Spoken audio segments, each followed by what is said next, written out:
Кеш жарық, бұл ұбт-ға дайындықтың апталығының үшінші күні, үшінші тест, ұлттық тестілеу орталығының берген тесттарының емтиханы. Так, бірінші сұрақта не сұрап жатыр? Дұрыс сөйлемді табыңыздар дейді. She took a day off to recharge her batteries. То есть, не дейді? Ол бір күн отгул алып, не істеді? Қайта зарядталуға тырысты дейді. Recharge your batteries деген, когда бір сен демалып, қайтадан күш жинағанын, соны recharge your batteries дейді. Take a day off деген, бұл не болады? Бұл демалыс алу деген мағынада. Сол кезде қараңыздар, she charged her gadget, бұл сәйкес келмейді, ол өзінің несін телефон зарядтамады да. She started a new hobby, бұл да сәйкес келмейді. She took her job serious, бұл да сәйкес келмейді. She took time out to rest, то есть уақытты демалуға алды дейді. Мына жерде артық сөзді табу керек. Қараңыздар, bike, plane, car, tram. Мына жерде bike, car, tram деген трамвай. Осылардың бәрі жерде жүретін нелер, құрлықта жүретін нелер, транспорт, plane болса ол ұшатын, не? Дұрыс партикл қою керек. I ran my old high school friends at the football match. То есть, футбол матчында менің өзімнің бұрынғы мектептегі достарымды кездестіріп қалдым. Ran across. Негізінде came across болады. Ran across деп өте сирек қолданылады. Қатты көп қолданылмайды. Мына жерде бірақ енді басқа вариант болмағаннан кейін осыны таңдаймыз. Ran through деген, run over деген сәйкес келмейді, run in жоқ. Негізі run into болады, құрметті оқушылар. Негізінде run into деген байқамай кездестіріп қалу. Мына жерде ондай вариант болмағаннан кейін across. Негізінде come across болады, байқамай кездестіріп қалу деген мағынада. Так, do сөзімен қолданылатын сөз тіркесі. Sureға біз make қолданамыз, құрметті оқушылар. Make sure.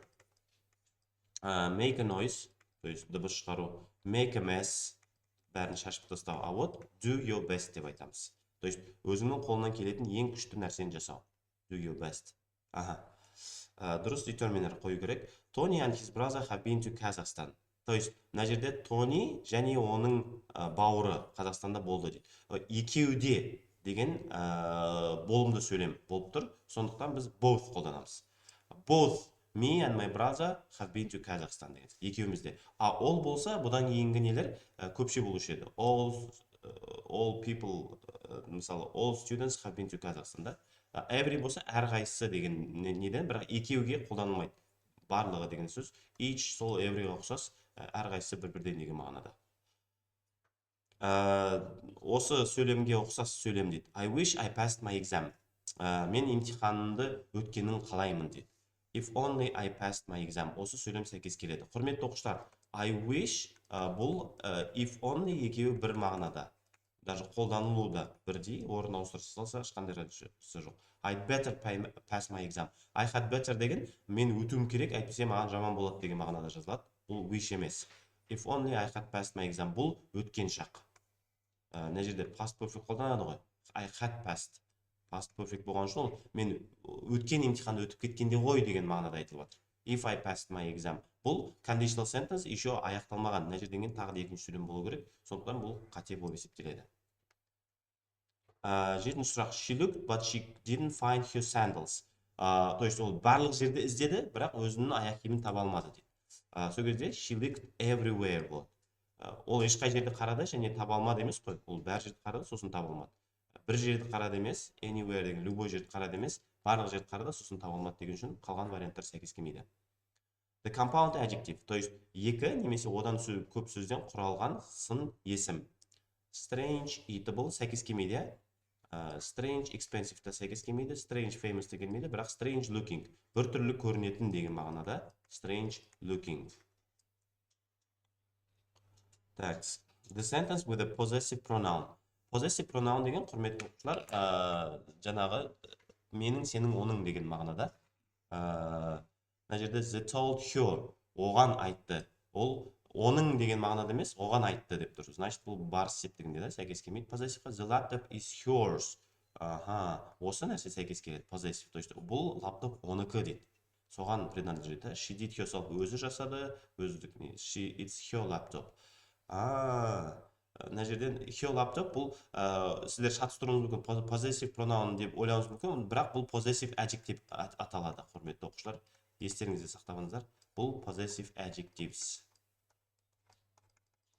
Possessive adjective деп аталады, сондықтан бұл жерде сәйкес келмейді. Ол оның лаптобы. Анау именно possessive pronoun оныкі, менікі, сенікі деген мағынада. Hers, his, theirs деген сияқты. Так, complete the sentence. I saw Peter hurrying me along the drive. Мен Питерді маған қарай жаңағы жолмен өтіп асығып келе жатқанын көрдім дейді. То есть маған қарай деген towards болады, құрметті оқушылар. Towards me. From me менен емес, маған қарай ғой. Into менің ішіме қарай емес, менің үстімнен емес та. Бұлар сәйкес келмейді, сондықтан towards. Так, келесі сөйлем. Conditional. Қай conditionalға жатады дейді. If I had a few days off, I'll go to the seaside. Қараймыз. Мына жерде if clause'да, if сөйлемде I had болды. Бұл бізде past simple. Past simple. Ал main clause'да, екінші сөйлемде I would go to the seaside. Мына жерде would қосылған етістік. Осы формада, Сол кезде получается бұл second conditional. Second conditional, егер былай болғанда, былай болушы еді дейді. То есть, unreal situations in the past, or unreal situations in the present or future. The resort we spent our holiday in was quite popular. То есть, біз демалысымызды өткізген демалыс аймағы өте әйгілі болды дейді. The resort that. Мына жерде негізі where болу керек. Where болмаған үшін біз that таңдаймыз. That сол жерді айтады. The resort that we spent our holiday in. Именно сол жаңағы не? Демалыс аймағы. Нәрді which та жоқ, when да жоқ, where да жоқ. Сондықтан бұл жерде тек қана that қана сәйкес келеді. Дұрыс конструкцияны таңдаңыздар. I think the weather nice this afternoon. Құрметті оқушылар, егер мына жерде I think деген нәрсе келсе, біз көбінесе will қолданамыз. Өйткені I think деген бұл менің жеке болжамым деген мағынаға келеді. The weather will be. Мына жерде will go деп айтпаймыз. Неге қолданбаймыз, The weather will go деп айтпаймыз. The weather will be. Ауа райы осындай болады. Ауа райы осылай жүреді емес қой, да? Was going бұл өткен шақтікі сәйкес келмейді. Is going бұл грамматикалық қате мына жерде болады. Так, correct question, дұрыс сұрақ. Book is this. Мынау кімнің кітабы дейді. Whose, кімнің, Whose book is this? Мынау кімнің кітабы. Кім кітап деп айтпаймыз, Қайда кітап демейміз, қай уақытта емес, Так, clause gives extra information. Так, құрметті оқушылар, жалпы relative pronoun мына жерде қате, бұл clause емес, relative pronoun деген тек қана не ғой, есімдік. Relative adverb бұл да жаңағы неге бір сөзден тұрады, а вот clause деген сөйлем жалпы. Осы defining па, non-defining па. Құрметті оқушылар, defining relative clause бұны алып тастай алмайсыз сөйлемнен.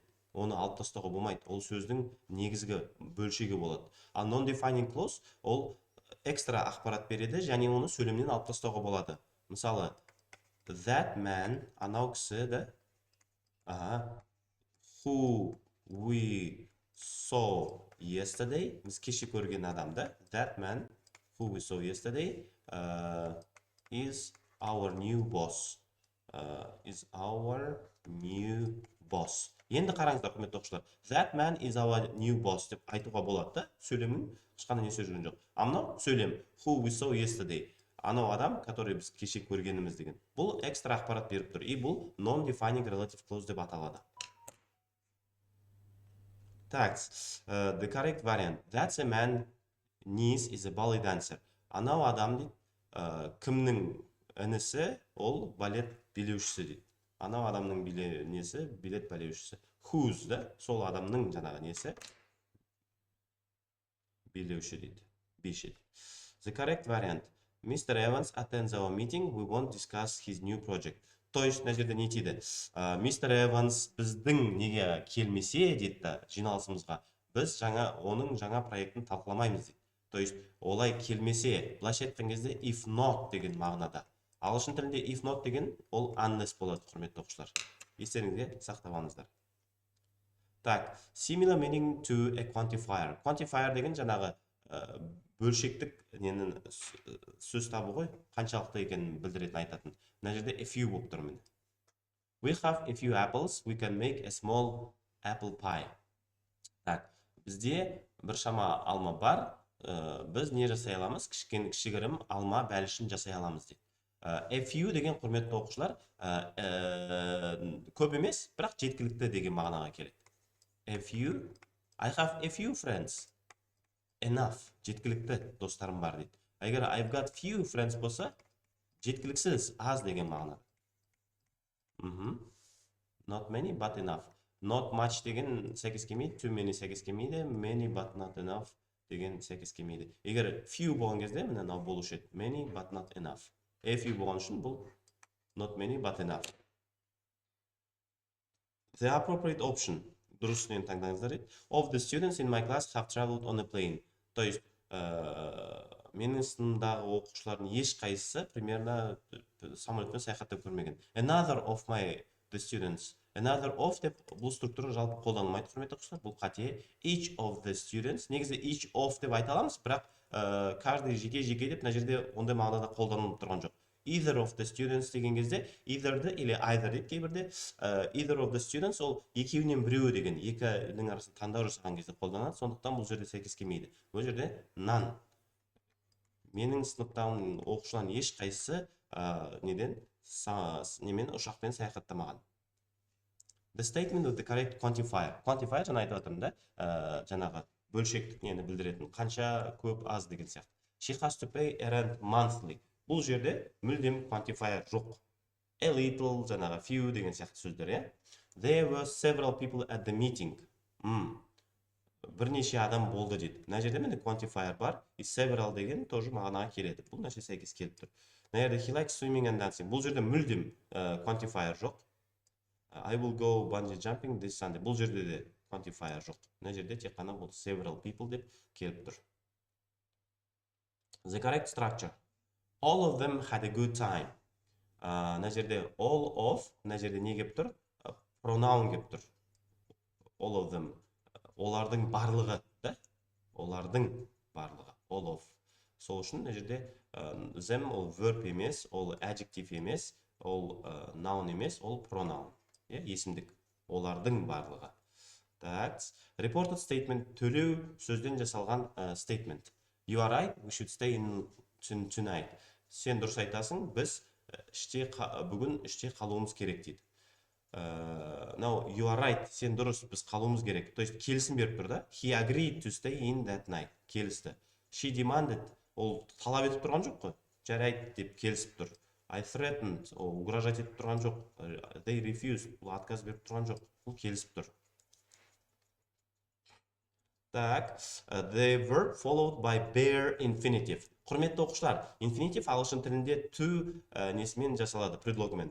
To go, to write. Бұлар infinitive деп аталады. Infinitive. Infinitive-дің алдында to не болады? Infinitive. Кешіресіздер. Егер go, see, watch деген жай ғана етістіктер келсе, ешқандай формасы өзгеріссіз. Бұлар bare infinitive деп аталады. Bare infinitive. To-сіз. Енді қараңыздар. Let somebody do. То есть, мына жерде ешқандай не керек емес. Bare infinitive осы сәйкес келеді. Deny болса, бұл infinitive емес, deny doing. He denied stealing the money. Ол ақшаны ұрлағанға не істеді? Отрицать етті дейді. Бұл сәйкес келмейді. Avoid doing something. Бұл да infinitive емес, бұл ing-мен қолданылады. Hope to do. Бұл болса to арқылы, просто infinitive-пен, bare емес. Сондықтан бұл да дұрыс емес. Let somebody do. Дұрыс немен, тура осы мағынамен жазылған сөйлем. Сөйлемді қараңыздар. We expect that they will publish the book next month. Біз олар кітапты келесі апта шығарады деп күтеміз дейді. Кеттік ары қарай. The book is expected to be published next month. Бұл сәйкес келуі мүмкін, бірақ барлық сөйлемдерді қарап шығайық. They will be expected to publish the book next month. Оларды кітапты шығарады деп күтеді дейді. Бұл да сәйкес келіп тұр. The book is expected to publish next month. Is expected to publish емес, кітап өз-өзін не істемейді ғой. Мына жерде бір грамматикалық қате болып тұр, бұны алып тастаймыз. They are expected publish. Бұл жерде expected to publish болу керек. Сондықтан бұл грамматикалық қате. Енді осы екеуін разбер етеміз. The book is expected to be published. То есть кітаптар келесі айда шығарылады деп күтілуде дейді. Бұл жерде айтып тұр we expect that they will publish. Олар шығарады деп тұр. Сондықтан екінші сөйлем дұрысырақ болады біріншіге қарағанда. Біз кітапты шығарылады деп күтіп отқан жоқпыз ғой. Кітап шығарылады деп. Олар кітапты шығарады деп күтіп отырмыз дейді. Сондықтан бұл контекстте өте маңызды. Шатастыратын сұрақ әдейілеп жасалған. Tell неге қолданылады? She told us to go home. Ол бізге үйге кет деп айтты. То есть ол бұйрық. She told us to sit down. Ол бізге отыр деп айтты дейді. То есть бұйрық берді. Бұл suggestion деп ұсыну үшін қолданбайды, жаңағы advice үшін қолданбайды, apology кешірім үшін қолданылмайды, просто команда үшін, то есть не үшін? Бұйрық беру үшін қолданылады. Так, енді мәтін бойынша мәтінді оқымаймыз, тек сұрақтан жауапқа өтем, түсіндіріп. The correctly organized sentence. Дұрыс жасалған сөйлем. The polar bear's skin is black, whose helps keeps. Біріншіден, мына жерде skin is black, whose емес, бұл жерде қате. Екіншіден, мына жерде өтір қойылған, бұл да қате. Бұл жаңағы не non-defining relative clause емес.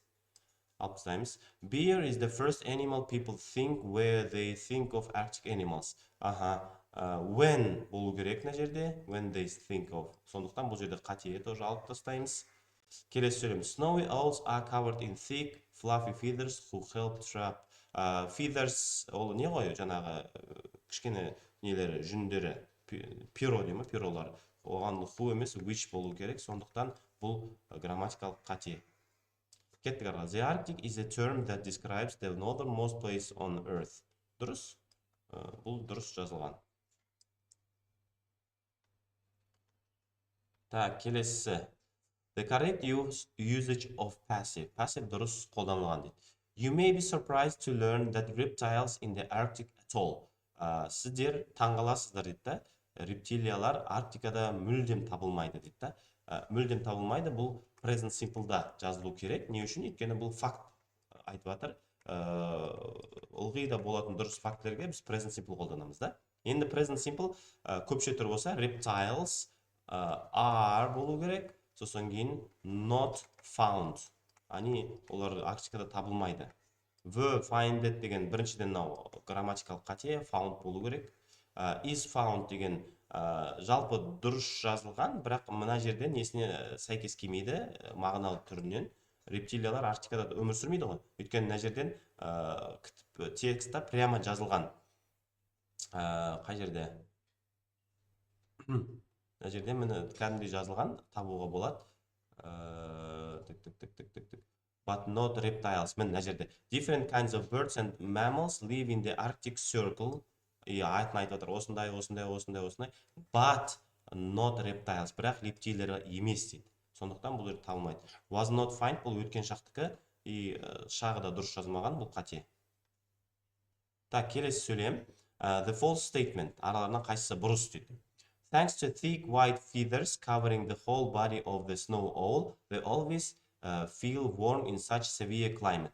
То есть, өздерінің қалың, әппақ пюроларыны үшін бүкіл денесін қорғайтын жаңағы нелер, үкілер, олар ылғи да ондай климатта жылы сезінеді дейді. Бұл негізі дұрыс, бұл жерде бар.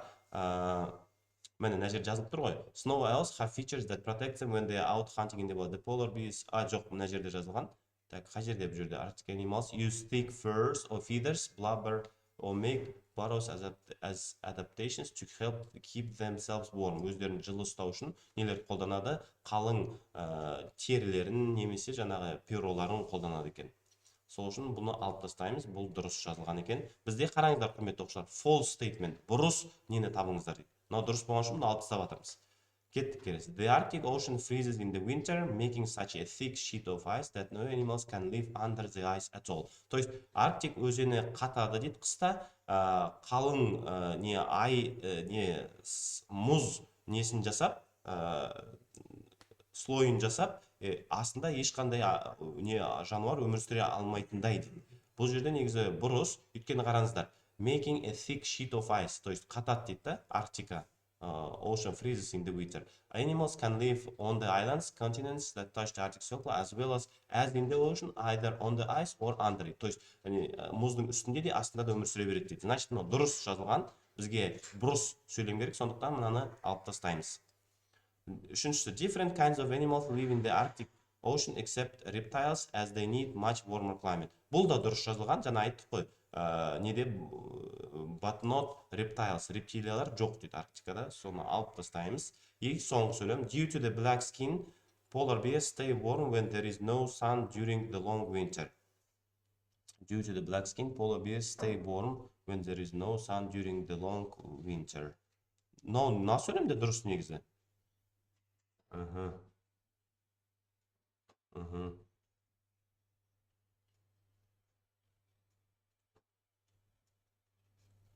Қызық екен да, бұл жердің бұл да сөйлем дұрыс жазылған. Due to black skin, polar bears stay warm. Так, polar bears қараймыз міне. The polar bear is probably the first animal most people think of when they are famous for their thick white coats of fur, but their skin also helps them keep them warm. Да? Their skin is black, which helps them keep them warm when the sun is out in the winter time. Так, жақсы құрметті оқушылар, бұл жерде төртеуі дұрыс, кейін бұған келеміз. Сіздерге телеграмға бөлек бұның несін анализін жіберемін да.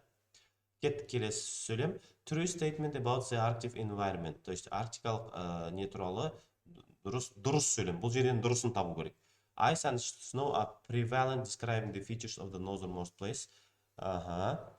Бұл нәрсе дұрыс негізі. То есть prevalent деген көбінесе несін қаптайды, нені дейді, солтүстік жақты. Бұл дұрыс, шындық. Мына жерде қарасақ,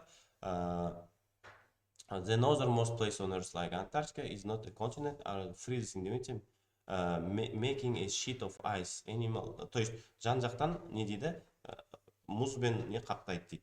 The sun never rises in the cold or dark Arctic Circle. Бұл дұрыс емес. Never rises емес, наоборот, жазда күн шығып тұрып алады арктикалық не деді. Міне, мына жерде сөйлемде қарасаңыздар болады. Everywhere you look, there is snow and rocks, no trees or bushes. The winters are very cold and mostly dark all day long because the sun never rises. During the summer, жаз кезінде, the sun never sets. То есть, күн вообще батпайды дейді. Сондықтан жаңағы сөйлемді алып тастадық. Келесі, day temperature within the entire air is the same. То есть, күндік температура бүкіл жыл бойы бірдей дейді. Жоқ бірдей емес. Жазда, наоборот, жылыйды да, қыста суық болады дейді. The winters are very cold, көрдіңіздер ме? И during the summer, the sun never sets and it's bright all day and night дейді. То есть, өзгереді температура. You may be surprised to learn that birds do not habitate in the Arctic. Do not habitate деген өмір сүрмейді дейді құстар. Өкілер бар ғой арктикалық. Сондықтан бұл сөйлем бұрыс болып есептеледі. Так, true statement about the Arctic bears. То есть, арктикалық нелер туралы, аюлар туралы қайсысы дұрыс дейді. There is no use of fat about the temperature control. То есть, майдың ешқандай температура контролға қатысы жоқ дейді. Бұл бұрыс. Мына жерде жазып тұр бағанда. They are famous for their thick, жаңа Arctic animals айтып жатыр. Олар but their skin also helps them keep warm. Their skin is black. Мына жерде жазған. The polar міне, Arctic animals use thick fur or blubber under skin fat. То есть, терінің астындағы майды қолданады. To help them keep themselves warm. Өздерін жылы ұстау үшін.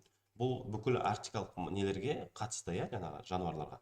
Fur is a small and not important component of the adaptation. То есть, жаңағы нелері, олардың терісі, жаңағы жүндері маңызды емес дейді. Конечно, ол маңызды. Олар жылы ұстауға көмектеседі, бұл бұрыс.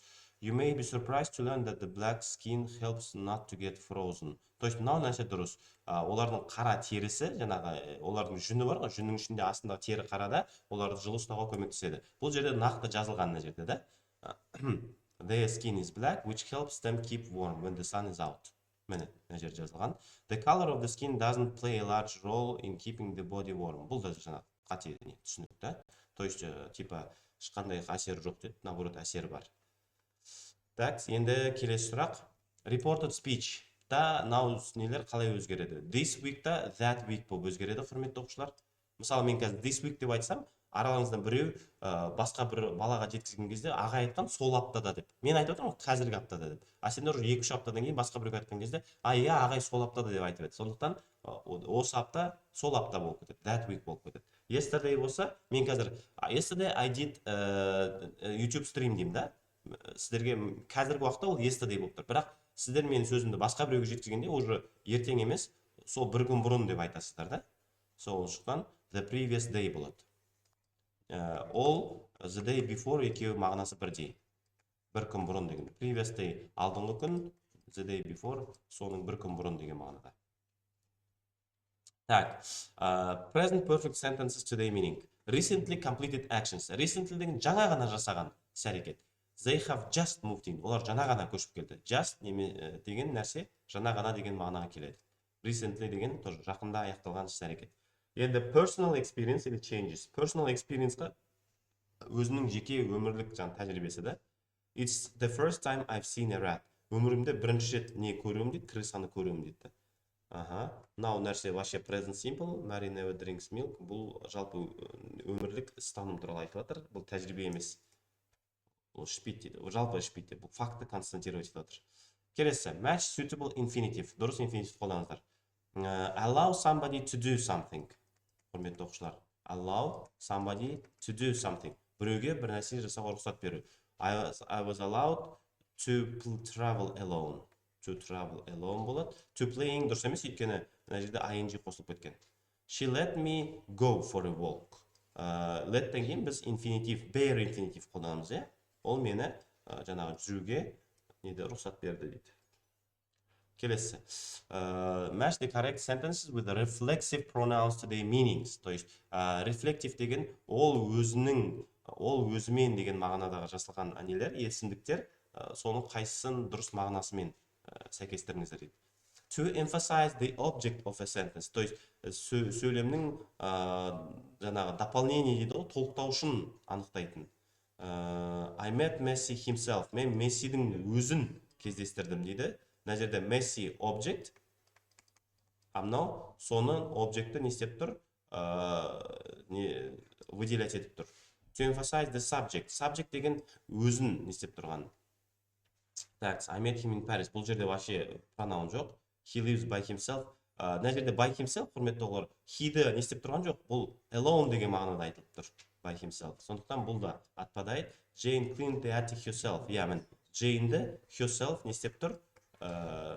Выделять етіп тұр. Сондықтан осы дұрыс. Так, келесі сұрақ. Match the suitable sentence to the correct use of reported speech. Reported speech-қа дұрыс сөйлем дейді. Reported request. Request деген просьба. Біреуге бұйымтай, бұнан істеп бере аласың ба деген сияқты. He asked her to close the window. Ол оған есікті терезені жабуды өтінді дейді. То есть өтініш жасады. Requested да, сұрады. Мынау нәрсе сәйкес келіп тұр. I suggested going on holiday. Suggested деген бұл ұсыну. Бұл келмейді. Teacher ordered us. Ordered деген бұйрық берді. To leave immediately. Біздің шығуымызға, сразу шығуымызға бұйрық берді. She asked if I liked rock music. Ол жай ғана сұрады. Бұл бұйымтай емес, немес сұрақ қойды. Teacher ordered us. Ordered бізге приказ берді. Ол reported command. Command деген бұйрық.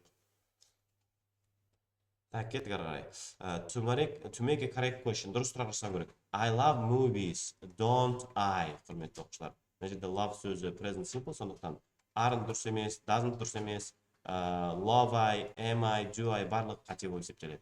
Мына жерде болымды болса, reported жаңағы question tag negative болу керек.